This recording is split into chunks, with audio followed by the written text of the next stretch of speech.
बिस्मिल्लाहिर्रहमानिर्रहीम। अपना इस्म आज़म खुद निकालिए के सिलसिला में ये वीडियो नंबर 5 है। अपना इस्म आज़म निकालने के दो तरीके हैं, एक हरूफ अबजद के एतबार से और एक इल्मुल आदाद के एतबार से। इस वीडियो में हम आपको बताएंगे कि आपके नाम का पहला हरफ अगर मीम है या टे है, रा है या ते है या तोए। अगर इंग्लिश में अगर मैं कहूँ तो वो लोग कि जिनके नाम के शुरू में एम आता है या टी आता है, आर आता है या टी आता है, वो लोग अगर ये जो इस्म आज़म मैं बताऊंगा ये अगर कर लें तो इंशाल्लाह उनको बहुत ज़्यादा फ़ायदा होगा। और इस्म आज़म के बारे में हज़रात मैं पहले ये बता चुका हूँ कि अगर लोगों को पता चल जाए कि इस्म आज़म की हकीकत क्या है, इसकी रूहानियत, इसकी बरकत और इसके फ़ायदे कितने हैं, तो मैं ये कहता हूँ कि लोग सब कुछ छोड़ छाड़ कर इस्म आज़म के पे ही सारा टाइम लगा दे। इस हदीस पाक में आता है कि जो बंदा इस्म आज़म करता है अल्लाह जल्ला शानु इसकी बरकत से उसकी दुआओं को कबूल फरमाता है। तो आगे बढ़ने से पहले मैं आप अहबाब से गुजारिश करूंगा कि वीडियो को लाइक कीजिए, सदका जारिया के तौर पर इसको दूसरों को शेयर कीजिए और वीडियो के नीचे अपना नाम कमेंट कीजिए। इंशाअल्लाह हम हरूफ अबजद के एतबार से यानी आपके नाम के हरूफ के मुताबिक आपको इंशाअल्लाह यहाँ कमेंट्स में ही आपका इस्म आज़म बता देंगे। इल्मुल आदाद की रोशनी में जो इस्म आज़म सेट किया जाता है मैं उसके बारे में भी आपको आगे जाके बताता हूँ। तो जिन लोगों के नाम का ये पहला हरफ हो यानी मीम हो, टे हो, तो ये पढ़ें या रहीमो या करीमो। जिनके नाम के शुरू में हो रा जिसे हम रे भी कहते हैं, ता यानी तेज जिसे कहते हैं, और त्वा ये जिनके नाम के शुरू में हो तो ये पढ़ेंगे या रहमानो या रकीबो। इसका तरीका यह है कि ये पहले 11 दिन ईशा की नमाज के बाद पढ़ना होता है 500 दफ़ा, अव्वल आखिर 11 मरतबा दुरूद पाक। ये इसकी ज़कात निकल जाएगी। 11 दिन के बाद फिर इसको हर नमाज के बाद 100 मरतबा पढ़ लें और किसी नमाज पे अगर खुदा न खासा रह जाए अगली पे डबल कर ले। सारा दिन ना पढ़ा जाए, शाम को मुकम्मल कर लें, मगर कोशिश करें कि रोज़ाना इस्म आज़म जो है वो आप पढ़ें।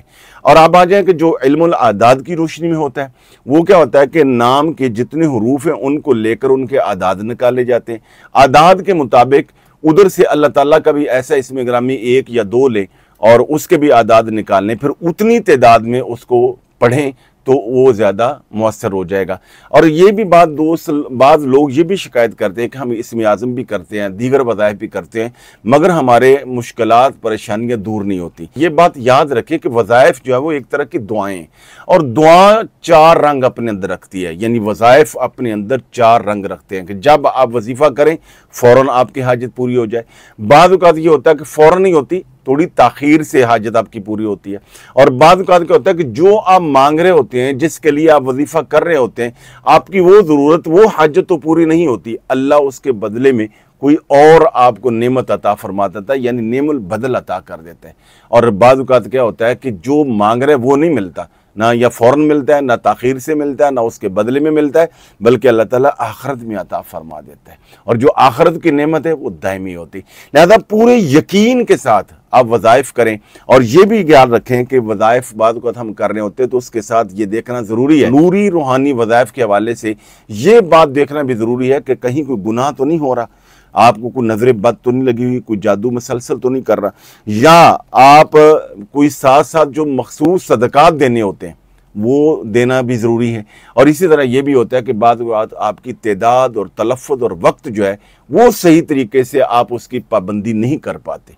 तो अगर ये सारा और रूहानी अगर आप चेकअप चाहते हैं कि आप पे नजर बद है, जादू है, तो अपने किसी रूहानी मुआलिज से उसको चेक करवाएं जो दयानतदार आदमी हो, आलिम रब्बानी हो और बाअमल आदमी हो, और उसका भी साथ साथ दम भी करवाएं। और अगर आप वो जो रूहानी चेकअप अगर आप हमसे मुकम्मल करवाना चाहते हैं तो उसका थोड़ा सा हदिया है, तो आप उसके लिए दिए गए नंबर पर हमें अगर आप अपना नाम, अपनी उम्र, अपनी वालदा का नाम और जो आपका मसला है वो लिख कर सेंड कर दें तो इंशाअल्लाह हम उस सिलसिले में भी आपकी खिदमत कर सकते हैं। दुआ है कि अल्लाह रब्बुल आलमीन इस्म आज़म की बरकत से हमारी तमाम हाजात पूरी फरमाए, तमाम मुश्किलात दूर फरमाए। आपसे गुजारिश है कि वीडियो को लाइक और दूसरों को शेयर कर दीजिएगा।